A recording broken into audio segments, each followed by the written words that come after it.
Nandito tayo ngayon sa bundok, sa montanya. Bahay bakasyunan, mga best. Baka kala nila si Mike ang kasama ko. So, ayan. Yung kanilang piccolo paesino. Ayan, may makina pa. Ito yung simbahan. Papakita ko sa inyo yung kauna-unahan kong vlog. Ito yun, oh. Dito, pwede ka uminom ng tubig. Ang lamig ng tubig. Ito yung hotel. Ganda niya. Nakaka-relax yung lugar. O, kita niyo, is for majore. Daw tumawid sa pedestrian. Para kung ikay masagasaan, ikay babayaran, mga best. So, ayan. May traktura pa. Let's go. So, ayan. Parko Paunistico. Dito kayo pupunta. Nandito yung mga malalaking orso. Ayan. Nandyan sila. Rain, rain, go away. Come again another day. Daisy.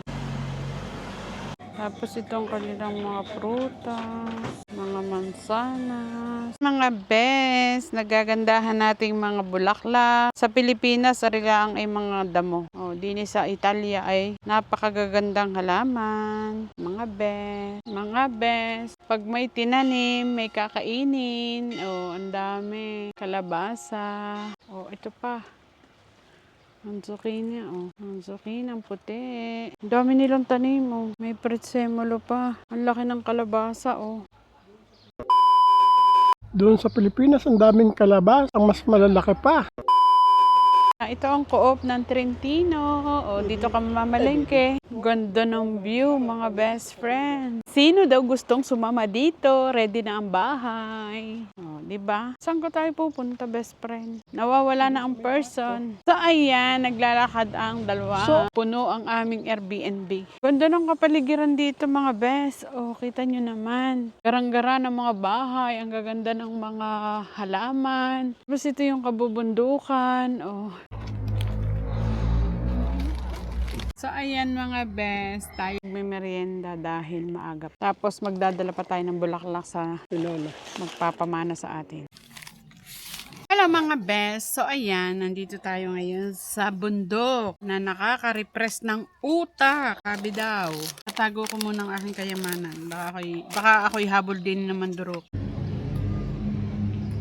Pati sa bundok, palibhasa mahal nilang kalikasan, kaya naman ang kanilang mga basurahan, napaka-organized. Dito isasama ang nabubulok, yung plastic doon, kaya naman kung sinong plastic, doon tayo. Nagbibiro lang ako. So, ayan mga best, ito ang kagandahan. Yun laki ng puno ng bitula. Allergic ka dyan, best friend. Ang lahat ng natatanaw nyo, malapit na yung maging akin.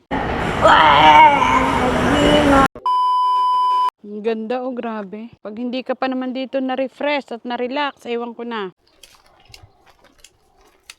So, kita nyo naman, ang daming bunga ng ubas. Ang dami. So, ayan, ang pagkakadaming bunga, yayaman na. Yayaman na tayo pag tayo pinamanahan na. So, ayan mga best, lahat ng inyong natatanaw ko rin. Nakakatuwa ang mansana. Sarap panoodin. Pag may tinanim, may kakainin, sabi nga ni. Ang daming bunga talaga mga best, Ang daming peras,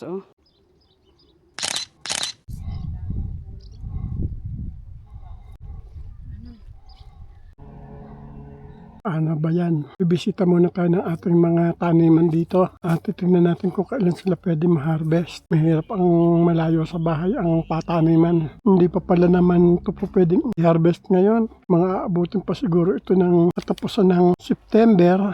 Marami na din tayong tambak na kahoy para sa winter. Wala pang maaari, hindi pa po pwedeng pitasin. Kaya babalik na lamang ulit tayo sa kalipas uli ang isang buwan.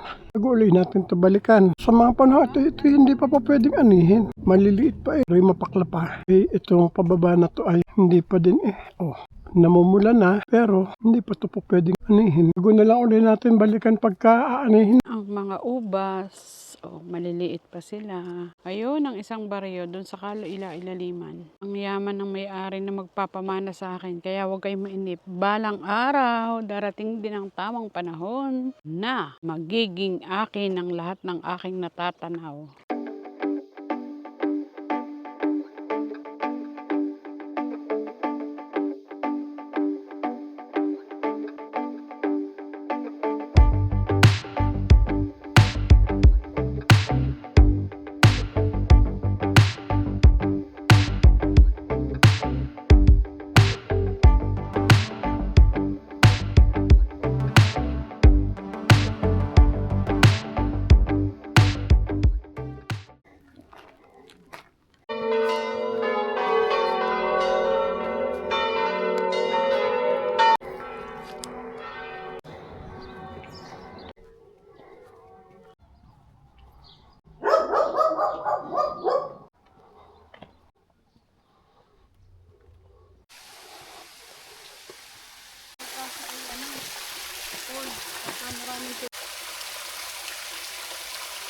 So, ayan ang view ng bundok.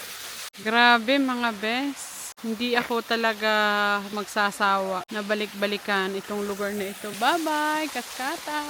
So, ayan. Magagandang bahay. Dati dito ang daming mga tupa. Bakit kaya nangawala na sila? Para na rin kayong mga nakarating dito sa aking lugar na pinuntahan. So, ayan yung bundok. Yan. Dito, taon-taon, bumababa ang mga orso para mga inang mansanas. Tsaka ng cherry. Yun, ang kabilang bayan. Ito ang ginagawang Nutella. Nutella. Oh, matandang puno na siya. Yan ang Nochola. Ayan, may ubasan. Ito po ang ubas. So, maliliit pa sila. Ito si Don Robert. Ang ganda ng mga violet. Oh. Ito ang bahay. Ito ang aming kotse.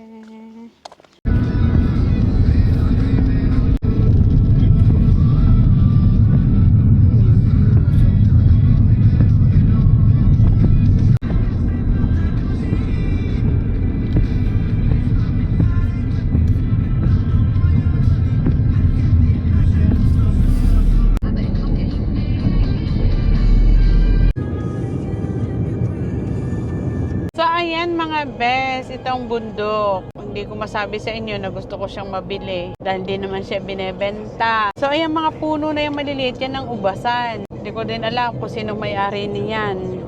Pero ang mahalaga, nakita ko siya at naipakita ko sa inyo mga bes. So, ayan, inabot kami ng traffic din sa papuntang daan Largo de Garda. Ang ganda ng kabubundukan dito. Ito ang sinasabi, ganda ng kalikasan. O yan. Manood na kayo.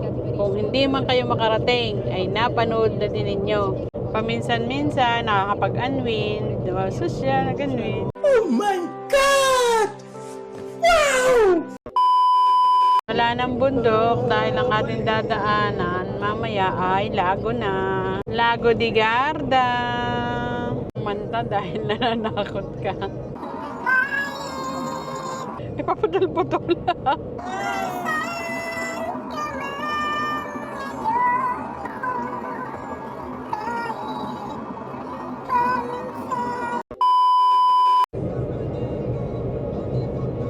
At dahil nagutom ang Hinday, so ayan, meron tayong ham sandwich dito.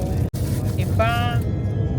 Kasi kung magre-restaurant ka sa daan, traffic, gagabihin ng person. So, yan. Let's eat.